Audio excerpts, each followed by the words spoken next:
Olá, pessoal, sejam bem-vindos a mais um episódio no nosso podcast semanal, O Jurídico Diz Que Pode. Estamos bastante felizes em estar aqui novamente com vocês. Antes de mais nada, não se esqueçam de se inscrever no nosso canal, ativar o sininho e se você quiser ouvir o podcast ao invés de assistir, procurar o nosso podcast em todas as plataformas de áudio agregadoras de podcast.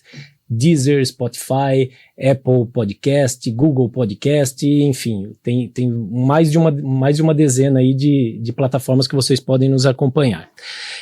Toda quinta-feira às 19 horas, então, o nosso episódio vai pro ar e é sempre bom lembrar que o objetivo do nosso podcast é produzir um conteúdo leve, um conteúdo bastante saudável, bastante descontraído, sempre trazendo especialistas expoentes e renomados no mercado de condomínio. E hoje eu estou aqui junto com as minhas colegas, a Soraya e a Patrícia, e um convidado extremamente especial, que no momento oportuno nós vamos apresentá-lo. Vocês querem falar um oi pro pessoal? Claro, enquanto fica no suspense. Isso. Todos sejam bem-vindos a mais um episódio do Jurídico Diz Que Pode. Aguardem que hoje vamos ter assunto muito interessante, um pouquinho de polêmica também. Sejam todos bem-vindos a mais esse episódio e realmente hoje o tema vai ser bem lá no fundo do coraçãozinho que todos acreditam que tenha uma dúvida. Né? E vamos esclarecer, tentar esclarecer pelo menos. Exatamente, é uma problemática que nós estamos trazendo aqui hoje, que afeta a saúde, que afeta muitos condomínios de uma maneira bastante doída, afeta os condôminos também, que é inadimplência, né, pessoal? E nós vamos tentar, através do nosso convidado aqui, responder algumas perguntas, trazer uma pitada de polêmica e deixar outras perguntas no ar, que é óbvio para a gente poder gerar conteúdo para outros programas também. Tô brincando. O nosso convidado, ele é uma pessoa bastante renomada no mercado, com mais de 30 anos de experiência. Ele é colunista, então ele é escritor também. Isso daí ele traz um pouquinho da veia jornalista lá, que vem da família dele. A mãe dele foi jornalista por muitos anos, escreveu em periódicos de bastante renome aí. E então é isso. Doutor Artêncio, gostaria que o senhor falasse um alô aqui para o pessoal, se apresentasse da maneira que se sentir mais à vontade. A palavra é sua. Boa tarde a todos e a todas. Eu agradeço imensamente o convite. Estou muito honrado de estar aqui e participar dessa mesa redonda, vamos dizer assim, né, que é retangular. Estou sendo muito bem acolhido aqui e vamos tocar em frente. Perfeito. Né? Doutor Artêncio, eu queria, antes da gente entrar no assunto, explica pra gente um pouquinho da sua trajetória em questão de, desde quando entrou no direito para atuar com direito condominial. Isso é importante para quem assiste um advogado, por exemplo, para se motivar a entrar nessa área. Eu sei que o senhor passou também um pouquinho pela sindicatura, chegou a ter administradora de condomínio, se eu não estiver enganado, colunista, enfim. Conte para nós um pouquinho dessa trajetória. Bom, eu comecei a trabalhar cedo, com 13 para 14 anos, e trabalhei dentro de um cartório do fórum, né? Isso no interior do estado onde eu morei, em Marília. Depois eu trabalhei no Bradesco, né? E eu parei a atividade bancária para cursar direito, o que eu fiz, né? E fui estagiar na área do direito, antes de me formar. Fiquei 2 ou 3 anos estagiando, me formei, atuei alguns anos em Marília e vim embora para São Paulo. Eu vim embora e não voltei mais. Aqui eu trabalhei para uma grande construtora durante muitos anos, fui jurídico, cheguei a ser diretor jurídico dessa construtora e aí começou a minha trajetória na área imobiliária condominial. Eu frequentava o Secov, quando o Secov era na Avenida Brigadeiro, lá em cima, quase na esquina da Paulista, né? E nós estamos falando de quase 30 anos atrás, mais até, né? Por aí, né? E essa construtora, eu posso dizer que foi minha mãe profissional, né? Tive grandes contatos durante esse período, conheci muita gente da área condominial, da área da construção civil, da área do direito, inclusive. E através dessa construtora eu comecei a exercer, quando entregava os empreendimentos. Como não tinha síndico, eu fazia às vezes, durante 6 meses, 1 ano, mas isso era um outro mundo. Hoje já não existe mais esse mundo que eu participei. Né? O último exercício no cargo de síndico já faz algum tempo também. Tá? Mas já sentiu a dor que os síndicos sentem, né? As dores acho que são comuns, são né? comuns, e as mesmas. Não mudam, né? Legal, perfeito. Já que o senhor falou do Secov, e como nós vamos falar de inadimplência, nós temos algumas informações estatísticas aqui, e o Ale vai colocar um gráfico aqui pra gente, e nós vamos fazer uma avaliação aqui em conjunta, né? Então, é um gráfico que demonstra aí, extraído lá do site do Secov, é um levantamento que eles fizeram agora no mês de setembro, então tá bem fresquinha essa informação. Então, no mês de julho de 2023, foram protocoladas 1.134 ações por falta de pagamento de taxa de condomínio. Né? No mesmo mês de 2022, esse número era de 750, ou seja, em 2022 era metade do número atual. Né? E o acumulado de janeiro a julho são 6.521 ações. Ou seja, e isso é um número 20% maior do mesmo período, em relação ao mesmo período anterior. Né? Então veja, esses dados aqui eles mostram que o assunto de hoje é extremamente relevante. Que a inadimplência ela é algo que ocupa muito o judiciário e que pode ter uma consequência extremamente grave, né? Ale, pode tirar o gráfico, por gentileza. Então, antes de chegar nesse ponto do leilão, doutor Artencio, eu gostaria que o senhor desse uma passada, assim, como que funciona o tratamento ou como que deveria funcionar o tratamento dessa inadimplência pelos condomínios, né? Com a ação do síndico, auxílio da administradora, advogados, enfim. Bom, eu acho que começa do prazo em que a unidade fica inadimplente. Não é logo de cara que o jurídico vai ser acionado, que vai se começar a mandar a carta. Né? Ainda mais todos nós sabemos que essa inadimplência atual, segundo o gráfico que foi apresentado, ainda tem muita coisa a ver com a pandemia. Né? Esse era o ano que corria aí no mercado um dito que quem resistir ao ano de 2023 está salvo da falência. Eu acho que é um ditado extremista, não é tão assim. Mas, enfim. Então, comigo, pela minha experiência, depois de 3 meses de valores em aberto, de taxa condominial, eu sou acionado como o jurídico do condomínio. Eu procedo enviando uma carta em forma de notificação, apenas para dar mais uma oportunidade de conversa, de saber o que está acontecendo, porque esse sim é um ditado verdadeiro, né? O advogado é o primeiro juiz da causa. Sim. Eu já ouvi o senhor falar isso outras vezes. O advogado realmente é o primeiro juiz da causa. Tem gente que tem problemas que o condomínio tem que levar em conta. Tem gente, por exemplo, que perdeu o marido, morreu de Covid. Tem gente que simplesmente foi à bancarrota. Tudo isso tem que ser visto. Não se trata de sair aí e exigindo a fórceps de uma vez só. Tem que ter uma conversa. Cada caso é um caso. Cada caso é um caso, exatamente.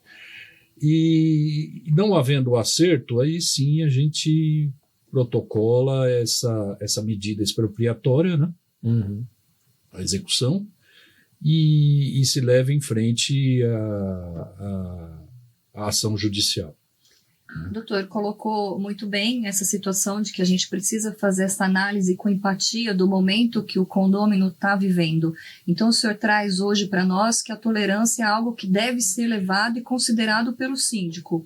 No entanto, quais medidas que ele pode tomar com uma régua de parcelamento? Como ele pode evitar com que esse débito, vá se acumulando e também até perante os demais condôminos?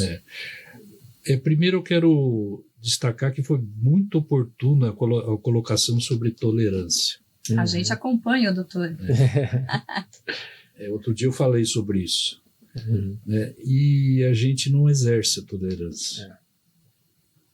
Temos que exercer um pouco mais. Sim. Mas, enfim, o que eu tenho feito é dar a oportunidade da pessoa parcelar. Né? Eu geralmente, gosto de trabalhar com uma autonomia de 6 parcelas. E, acima disso, só com autorização do síndico ou do conselho. Não ultrapasso esse teto. Né? Porque também a gente tem que pensar que os outros condôminos estão financiando esses valores. Cada unidade do condomínio está pagando por essa que está devendo. Ao mesmo tempo, se efetivado esse acordo, ao mesmo tempo é obrigatório o pagamento das parcelas que irão se vencer. Perfeito. Em conjunto com o estabelecido no acordo. Perfeito. Acho que dá um gancho aqui. Doutor, não quer falar um pouquinho da multa? A multa não é dispensável, os juros não são dispensáveis. Isso implica em modificação da cláusula que consta da convenção, e o síndico não pode dispensar multa e juros. Só a Assembleia e através da mudança da convenção. Isso implica num quórum bem elevado. Difícil de se alcançar. Bastante complicado mesmo. Nós vamos chegar... o senhor começou a dar um ganchinho aqui de um ponto que talvez vá ser o ponto mais polêmico do programa de hoje, mas nós vamos segurar isso um pouquinho. Vou fazer uma linha, né? Uma linha do então, tempo. A consequência de um processo de execução, a consequência mais grave no ponto de vista do senhor de um processo de execução, qual que seria? É a expropriação do bem. Quando fala expropriação do bem, vai perder vai para leilão domínio. E vai perder o domínio do bem. Vai perder o domínio do bem. Perfeito. Essa aplicação, essa penalização, vamos dizer assim, ela também é uma consequência que é a mais extremada dentro do condomínio. Então existe um passo a passo até chegar nesse ponto, é isso? Isso. Né? Dentro do próprio processo. Abre-se o processo de execução, apresenta-se a defesa, né? Os valores devem ser apresentados por uma planilha. Essa planilha tem que constar os juros, a multa, a convenção, os honorários advocatícios. Dá-se a oportunidade de contestação, impugnação, melhor dizendo, desse ataque, né, dessa planilha, e aí o juiz, né, o juízo decide. Pode haver um recurso, interposição de um recurso contra essa decisão, e também isso vai para a segunda instância. Né? Eu vejo com dificuldade hoje de ultrapassar a segunda instância, esses casos. O tema aí é bem limitado, né? Já tem uma questão já decidida faz muitos anos até, né? Então isso é mais ou menos tranquilo, a não ser que tenha alguma falha processual de ordem constitucional. Legal. Mas antes da gente entrar na expropriação do bem, neste quesito, a unidade ela é o bem de família. O que o senhor acrescenta? Qual é a sua posição sobre... Em condomínio não se aplica o Instituto do Bem de Família. Perfeito. Há uma exceção que a própria lei do bem de família ela não incide, né? É exatamente. Porque é a lei como é que fala? É a lei do bem da família ou é direito da família? Né? É do bem de família. Né? Há uma exceção somente para essas dívidas do condomínio. É isso. E há uma visão geral, muitas vezes, do condômino inadimplente menos informado, de que é o meu único bem, eu moro aqui com meu avô, moro Não aqui vou com meu perder. filho, não vou perder. E na verdade isso não é uma verdade, né? Porque Perde. Perde, exatamente. Tem um famoso jogador de futebol que está passando por uma situação exatamente Perfeito. ex-jogador, Uhum. né? Ex-jogador. Jogou Copa do Mundo, inclusive. Uhum. Sim. Tá, Sim. na verdade, o senhor está colocando que dentro do processo de execução existem as fases. Então, o juiz dá essa chance, essa oportunidade da defesa, óbvio, permitida em lei, devida, e em seguida ele vai estar buscando os patrimônios para cobrir aquela dívida. Isso. Então, ele vai buscar o valor no banco, ele vai buscar um veículo, ele vai percorrer dentro do patrimônio do devedor. Sempre a preferência recai sobre O valor espécie. dinheiro. Isso, espécie. exatamente. Então, percorrida todas essas etapas, os incisos, né, do próprio artigo, se chega ao bem, que é o próprio bem que gerou a dívida, Isso. que carrega. E aí sim entra, então, a questão desse bem poder ser utilizado para o pagamento. Tem muitas execuções Sim. desse procedimento que é valor muito pequeno, O bem o valor da dívida. da dívida, certo? Então não alcança o bem em si, porque Tá. vai dar excesso de execução, Certo. vai dar. Então, quando é dívida muito menor, 2, 3, 5 mil, 10 mil, gente, faz acordo. Uhum. Ainda que em juízo, né? Faça Com acordo. parcelamento. Faça Legal. acordo. Certo. Até mesmo porque é um ponto que talvez a gente não vá aprofundar aqui por conta da complexidade que tem, né? Mas até mesmo porque, às vezes, apesar de ser um débito próprio terreno, ou seja, é próprio da coisa ali, né? Da unidade, o que justifica ser levado a leilão a unidade, existe o risco dos casos de que tem o contrato bancário de financiamento, e daí o banco pode vir atrapalhar todo esse processo de expropriação do bem, e daí tem um questionamento. Então, de repente, o melhor caminho nesses casos é Um acordo amigável. Eu não quero falar muito sobre a questão do leilão, quando há financiamento. Porque é muito complexo. Porque tá saindo uma decisão atrás da outra. Isso, aí, a gente tem visto uma certa insegurança em face da contrariedade dessas decisões. Isso. Uma hora pende para o lado do condomínio, outra hora pende para o lado da instituição bancária. E eu acho bastante oportuno a gente não aprofundar isso agora, não. Vamos esperar uma consolidação aí. Porque, mas está difícil, né? A gente fica inseguro. Se nós, advogados, ficamos meio perdidos nisso, imagine a hora que a gente passar essa informação para o síndico. Que acaba até atrapalhando também o andamento do processual, né? A pessoa, às vezes, pode até ficar um pouco confortável imaginando que o bem dela não vai ser penhorado, e não é isso que nós estamos falando, Só não. porque corre o risco de perder ainda o imóvel. está financiado, então...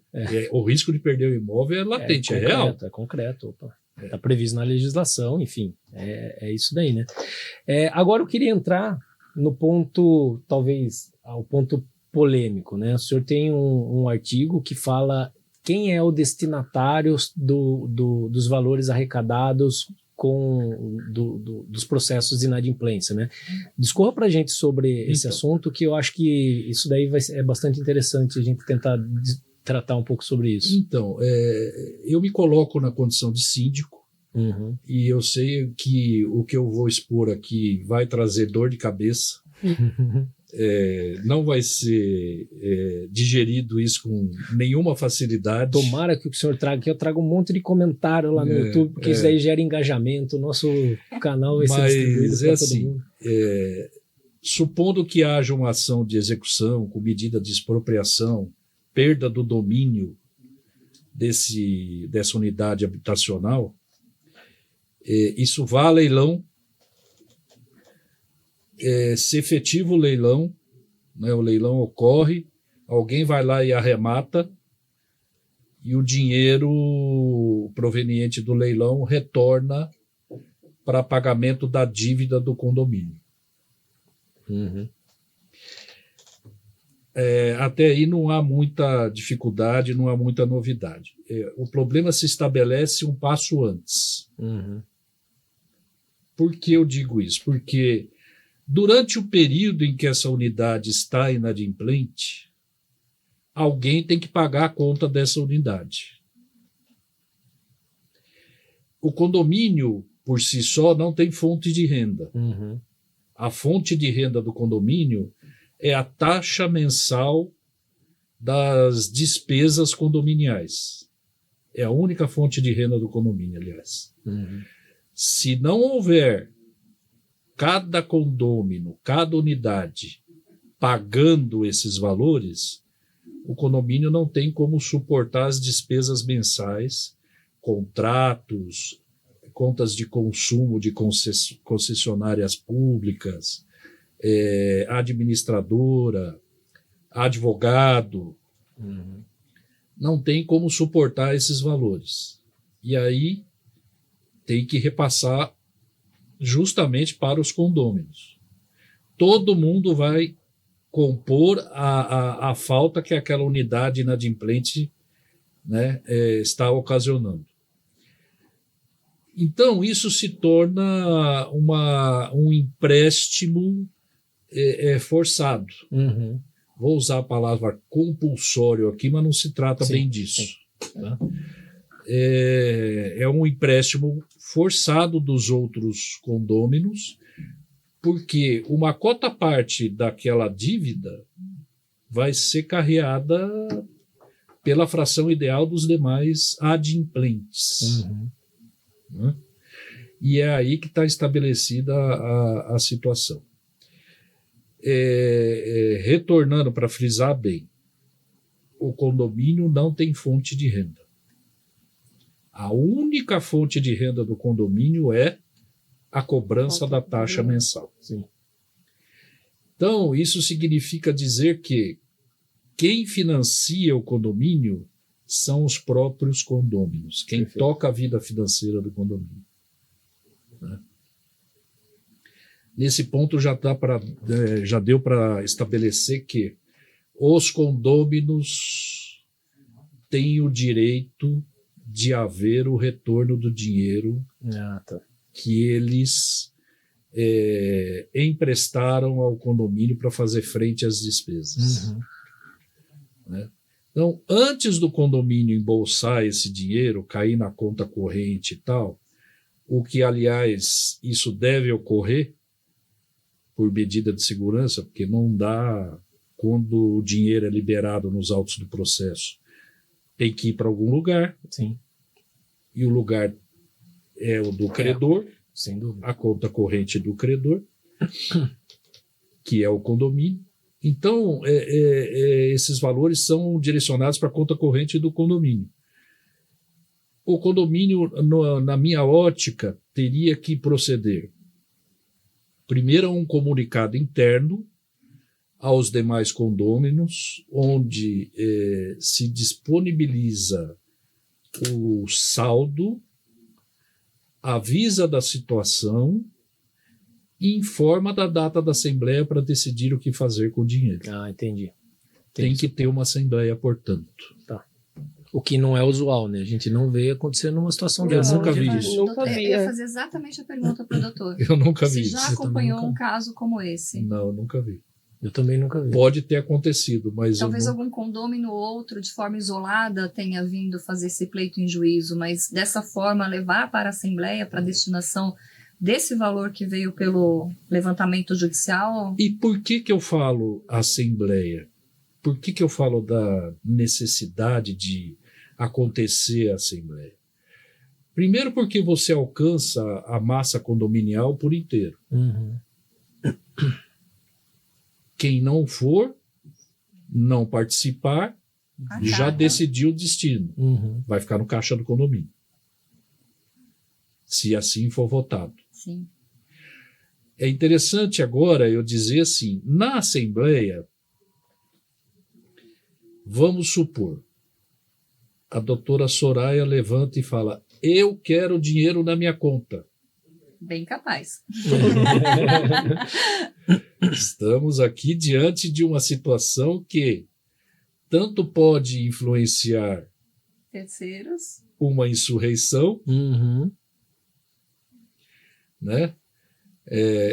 A palavra lá no Oriente Médio é intifada. Opa! Como também pode reforçar a necessidade do condomínio haver esse dinheiro para si, para trabalhar esse dinheiro. Mas o fato é assim, se um condômino levantar e disser, votar por reaver esses valores, o condomínio, na minha ótica, tem que entregar os valores. Isso, a entrega seria a devolução desses valores. Devolução desses rateados. valores. Não uma compensação na próxima cota condominial. Seria efetivamente de alguma forma. que fosse um crédito. De alguma forma. Se for para compensar na taxa condominial ou nas próximas, ainda que seja dessa forma, mas isso tem que ficar estabelecido. Às vezes a engenharia financeira dessa compensação se torna tão complicado que é melhor ir lá e depositar. Aí é uma questão de ver com a administradora. Fluxo, né? Isso. Porque também, a operacionalização dessa devolução também penso que não sei como que fácil. Não sei como que faria. Inclusive com aqueles condomínios porque que já não residem. Alguns vão aceitar e outros não. Uns vão, naquela ótica, assim, eu paguei a parte do devedor, né, do inadimplente, então eu tenho o direito de ser ressarcido. Exatamente. Ao momento que é levado para a Assembleia e a maioria decide, a massa vai fazer imposto. Mas se um levantar e dizer o que é o dinheiro, tem que entregar. Põe em questão. É uma provocação interessante. Eu confesso que eu gostaria de ver como que ficaria uma situação dessa no judiciário. E eu digo isso por quê? Porque sendo o dinheiro pertencente àquela unidade, uma respectiva cota-parte, vamos esclarecer, né? Tá.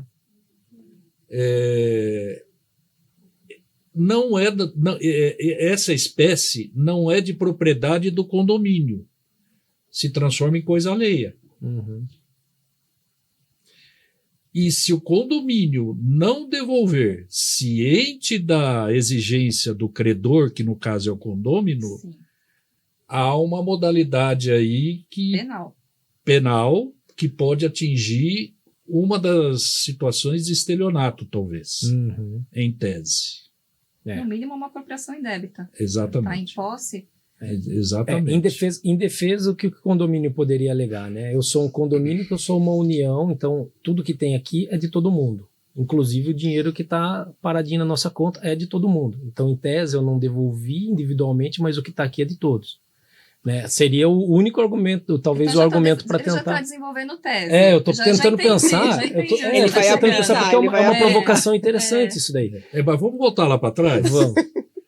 Quando surgiu o débito, com o desenrolar desse débito, no caminhar desse débito, que ficou 1, 2, 3, 5, 10 anos, sei lá, quem que estava pagando pelo débito? Os outros condôminos.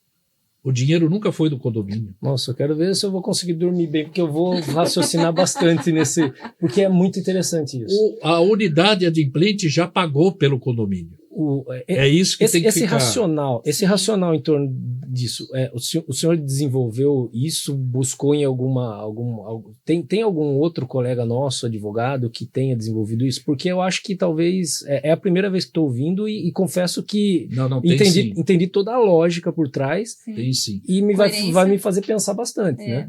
Eu vou citar aqui um excelente artigo do Dr. Fábio Hanada. Legal. Que vem mais ou menos na mesma esteira. Tá?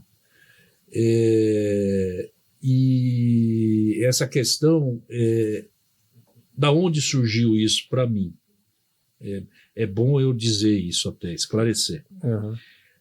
Como eu já tive a oportunidade de trabalhar como administrador de condomínio, como advogado, como síndico, eu fechei um ciclo. O senhor já foi condômino também? O senhor já foi condômino? Sou até hoje. Até hoje. Então, tá completo, assim. Então, assim, a procissão já foi feita. Né? Mas é que a gente vai tendo contato principalmente com a administradora de condomínio, e eu senti na pele isso também, né? E a gente vai conversando, trocando ideias. E a gente vai vendo essa situação, trocando ideias, inclusive com os condôminos. Deles questionarem, né? Porque eu paguei e não estou recebendo de volta. O mundo condominial é muito certo quem diz sempre que é uma célula da sociedade. Sim, muito certo isso. Nunca foi tão verdade. Sim. Porque há condôminos que, longe de se preocuparem com questões jurídicas dentro do condomínio, com questões administrativas, e exercendo apenas o direito de ser condômino, essas pessoas começam a pensar, né, e começam a questionar, ora o advogado, ora o administrador, e isso foi fruto de muita conversa.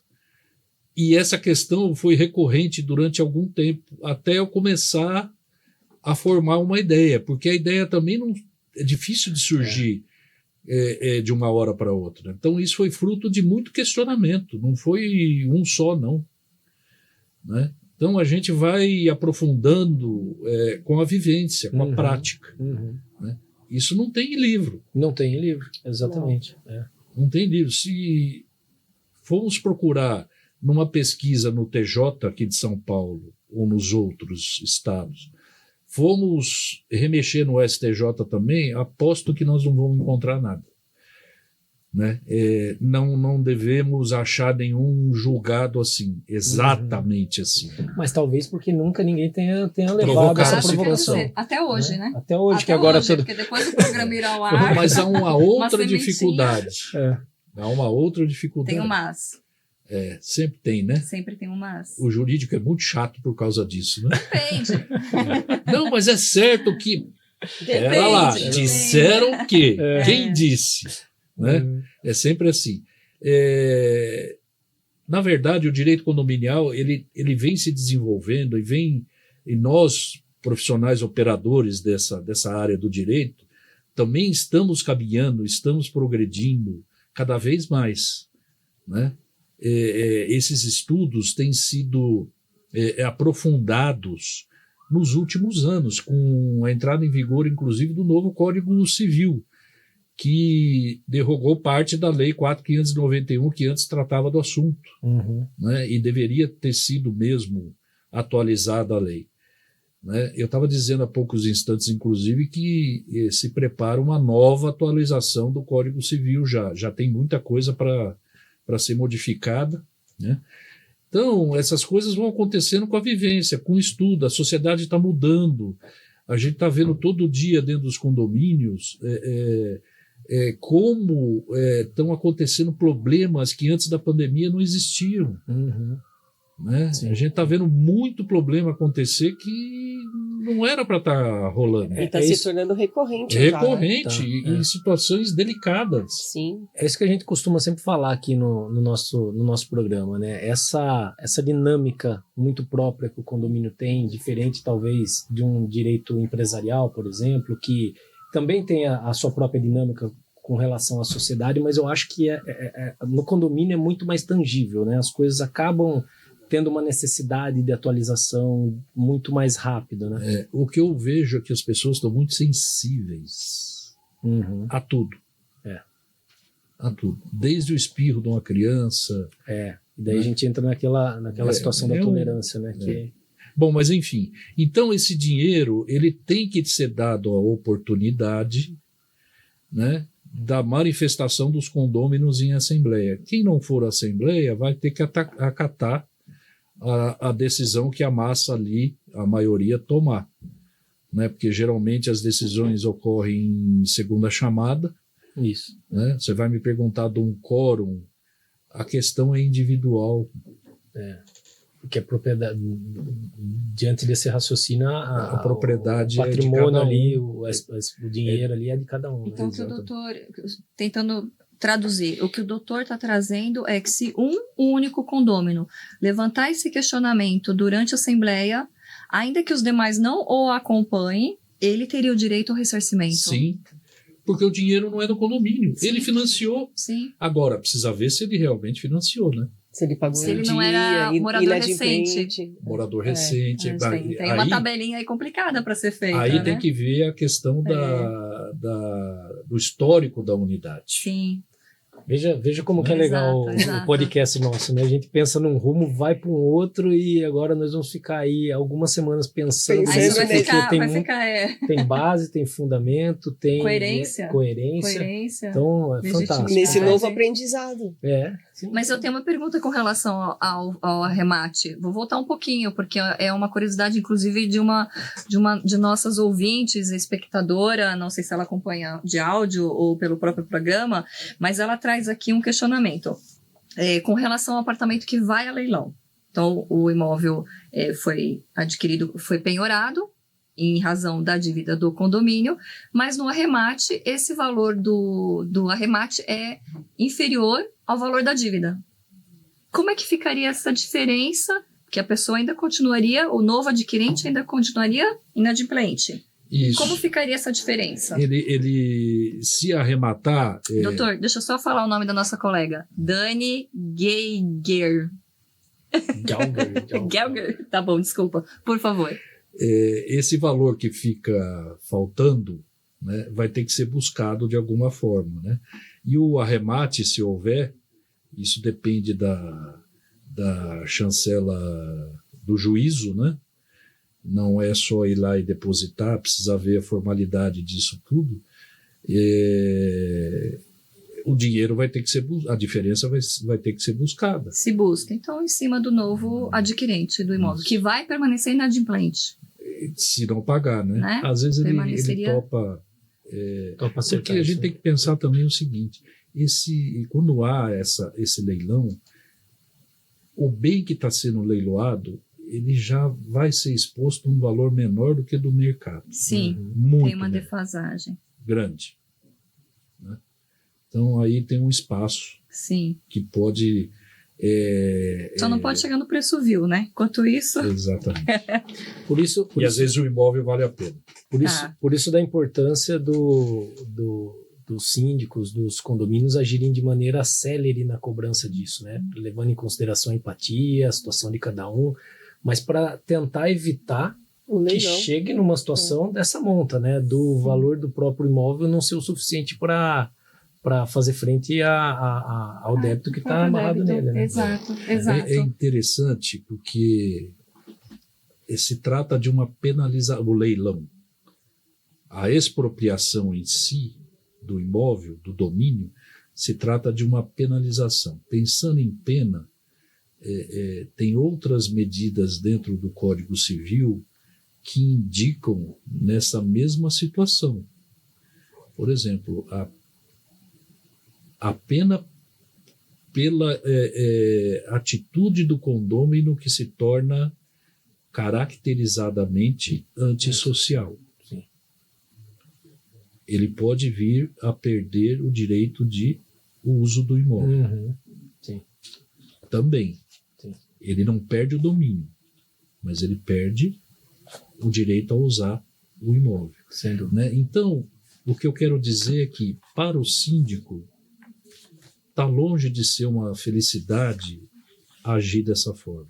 Sem dúvida. Ninguém quer chegar nesse ponto. Ninguém.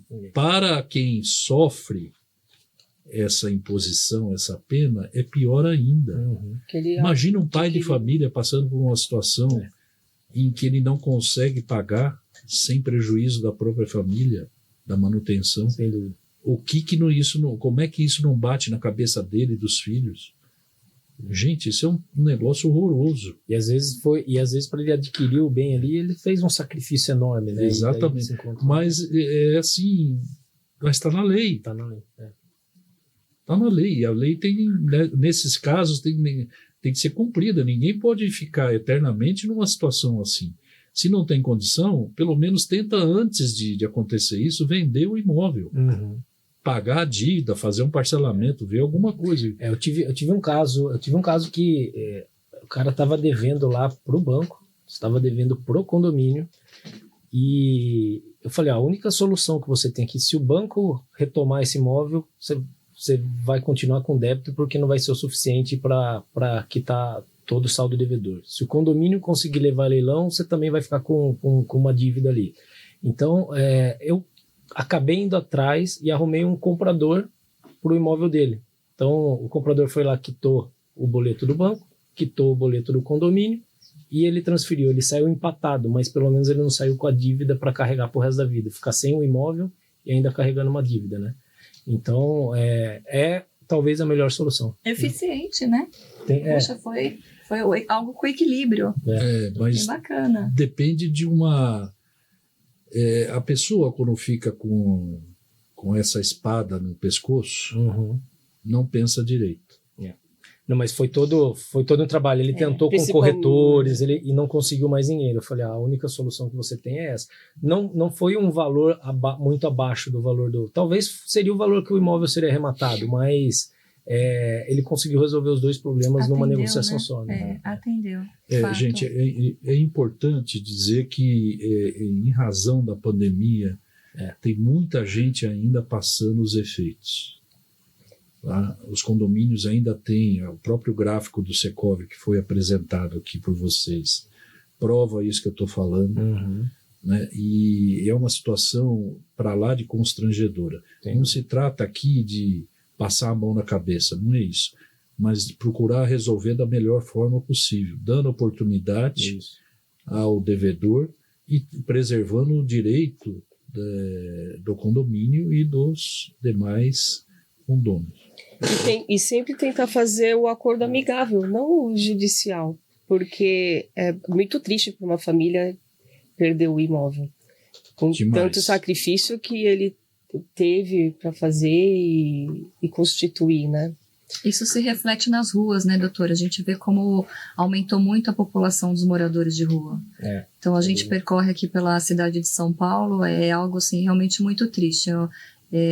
Vai além, né, dessa questão só de perder o emprego, mas também do governo, da sociedade em si ter essa coparticipação, porque é notório, a gente percebe o quanto as famílias foram despejadas dos seus lares em decorrência da pandemia e está aqui o reflexo no dia de hoje.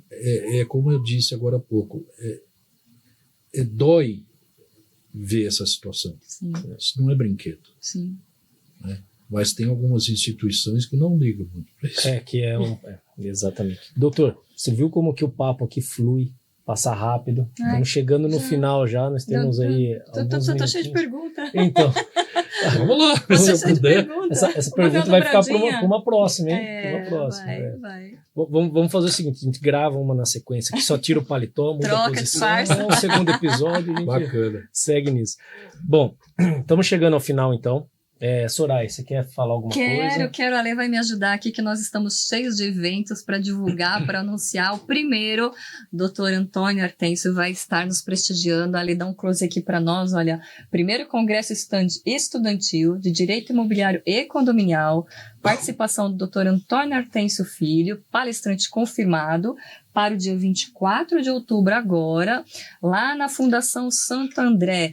Terá participação também de nossa mentora Andréa Resch, Dr. Vander Andrade também estará presente. Excelente, doutora Alessandra Bravo vai estar também? Parece que sim. Parece que sim, né? Doutora Ana Luísa Pretel. Doutora Ana Luísa Pretel, eu tô querendo dar um jeito de ir. O doutor Vander, professor Vander, só me mete em fria, porque ele vai me colocar para dividir a palestra com o doutor Jacques Buchabski. E, meu Deus do céu, o Dr. Vander me deu um encargo que eu não sei, não. Acho que é um pouquinho pesado para mim. Dr. Jacques é uma estrela. Vai desenvolver com maestria, não temos nem dúvida. Então, estão todos convidados a participar do evento, com a presença aqui do nosso convidado de honra. Mas não para por aí, temos outros eventos e vamos para o próximo, Ale, que vai ser o 6º aniversário do Aprimora. Esse vai ser em Niterói, no Rio de Janeiro. Já temos palestrantes confirmadas aqui. Doutora Cláudia Hernandes, nossa querida companheira aqui de mesa. Vocês não estão vendo ela na mesa, mas está escondidinha. Ela está escondidinha ali, está vibrando com certeza. Denise Nascimento estará nesse mesmo painel com a doutora Isabel Baraúna, todas advogadas. Nesse dia, o período da tarde. Pela manhã, estarei palestrando junto com a doutora Alaine Oliveira, também nossa colega aqui de podcast, nossa doutora Geisiane Nascimento e doutora Juliana Almeida, também todas da comunidade SEX, da qual fazemos parte. Esse é o evento do dia 21 de setembro, então tá pertinho agora, ainda dá tempo de se inscrever, corre lá, vem participar com a gente, um dia inteiro de mini cursos, e no dia seguinte, para arrematar, resenha Do síndico, olha que galera de peso, Tô no cantinho. mais colegas. Tô tá melhor cadê? na foto aqui, ó, doutor. Tá escondidinho, doutor Tô vendo. Leandro. Nossa, Alexandre Franco, o Sérgio Craveiro. Tá vendo Isso. que equipe? Olha Doutora quanta Juliana gente aí, novamente, Amanda doutora Cioli, Gabriela, olha isso, lá. Amanda, doutor Esse evento aí vai ser Ivo. fantástico. Vai ser fantástico também, um dia inteiro de evento. 22 de setembro, Rio de Janeiro. Vem, estão todos convidados a participar aqui conosco. Mas quero também deixar meu agradecimento, doutor. Foi uma honra. Eu tô emocionada com a presença do doutor aqui. A todos Foi aqui, muito bom. eu queria primeiro fazer uma parte. Olha lá que bonitão. Olha lá, olha lá. só- Ah, desculpa, tem um viu? destaque pro nosso É, olha lá, doutor olha lá que Leandro. bonito. Ah, não ia deixar, Precisa né? ter uma fotógrafa Obrigada, Lê. profissional. É, então. Eu Obrigada, queria fazer Lê. uma parte aqui para agradecer o Dr. Francisco Egito, Sim. tá? Dr. Vander também, e dizer meu especial agradecimento a todos vocês, todas, e ao querido Leandro. Eu estou muito honrado de estar aqui. O papo realmente foi, eu acho que foi pouco tempo, gente. A gente precisa fazer umas 4 horas seguidas. Mas foi bem agradável, né? Foi. E eu estou muito contente e estou à disposição para outras vezes, inclusive. Legal. Muito obrigada, Patrícia, doutor. Muito quer falar obrigada. alguma coisinha? Foi assim, Fantástico. né? fantástico, né? Aprendemos mais, Exato. né? Exato. Teve alguns esclarecimentos para as pessoas que têm dúvidas sobre leilão, sobre inadimplência, cota condominial, e agora levantamos mais essa hipótese. Sem O dúvida. dinheiro volta para o condomínio ou para os condôminos? Exatamente. Doutor, mas o senhor não sai daqui de mão abanando, não, tá? Opa! Tem uma lembrancinha de agradecimento. Muito obrigado. O Que senhor precisa- gentileza, O gente. senhor precisa abrir ela aqui e olhar para as câmeras para a gente flagrar se vai gostar ou não, hein? Opa! Se não gostar, faz cara que gostou. Tá bom. Olha que maravilha. Olha lá, viu? Eu não tenho, nunca tinha ganhado uma tão linda assim. Opa! Fica bonito, viu só, gente? Ah, Fantástico. Muito obrigado a vocês. Nossa, Nós obrigado que pela agradecemos. presença. Eu queria agora falar com os nossos ouvintes e com os espectadores aqui, para não se esquecerem de se inscrever lá no nosso canal, ativar o sininho. Toda quinta-feira, às 19 horas, um episódio novo.